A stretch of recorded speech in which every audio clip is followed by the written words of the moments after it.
اسی وجہ سے آپ لوگوں کو یہ بات بھی معلوم ہونی چاہیے کہ جہاد میں حتیٰ کہ یہاں تک حکم دیا گیا کہ عورتوں کو نہیں مارا جائے گا، بچوں کو نہیں مارا جائے گا، بوڑھوں کو نہیں مارا جائے گا۔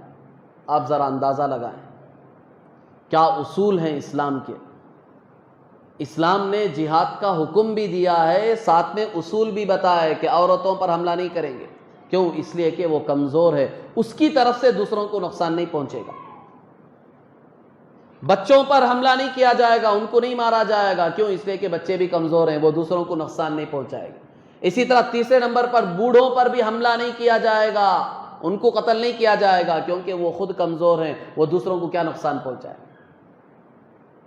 اگر جہاد کے ذریعے سے لوگوں کو زبردستی اسلام میں داخل کرنا ہوتا، جیسے یہ غیر اعتراض کر رہے ہیں، تو اسلام سب کو قتل کرنے کا حکم دیتا جہاد میں، عورتوں کو بھی مارو، بچوں کو بھی مارو، بوڑھوں کو بھی مارو۔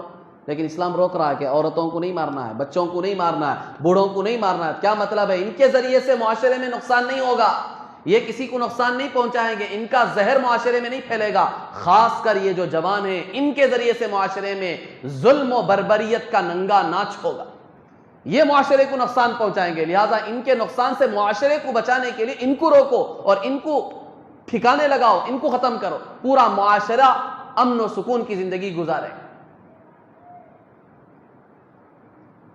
اور دوسری بات یہ بھی ذہن میں رکھ لینی چاہیے کہ جہاد کے ذریعے سے لوگوں کو زبردستی اسلام میں داخل نہیں کیا جائے۔ کیوں؟ اس لیے کہ ایمان کس چیز کا نام ہے؟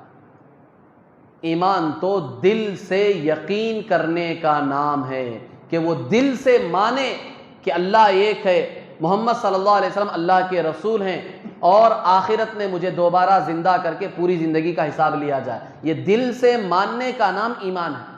اب تم زبردستی جہاد کر کے اسے اسلام میں داخل بھی کرو گے تو وہ ظاہر میں مسلمان ہوگا، دل کے بارے میں تم کیسے جانو گے؟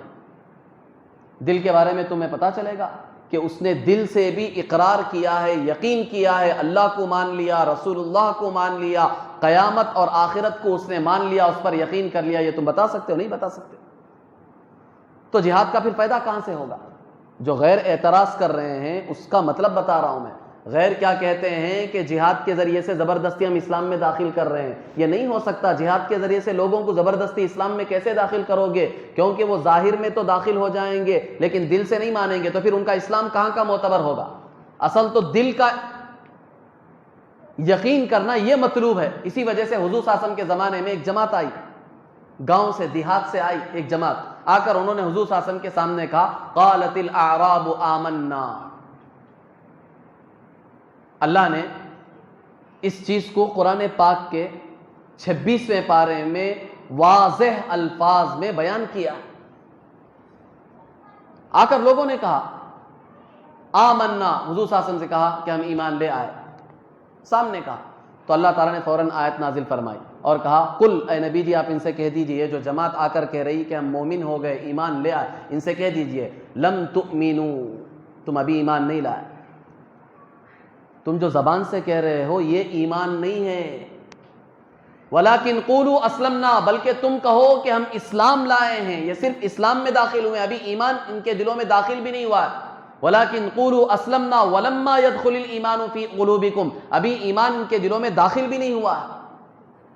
تو خود اللہ نے صاف کہہ دیا ہے کہ یہ جو زبان سے کہہ رہے ہیں کہ ہم ایمان لائے، یہ ایمان نہیں ہے، ایمان تو دل کی کیفیت کا نام ہے، دل سے اللہ کو، اس کے رسول کو، آخرت کو ماننا، اس پر یقین کرنا، یہ ہے ایمان۔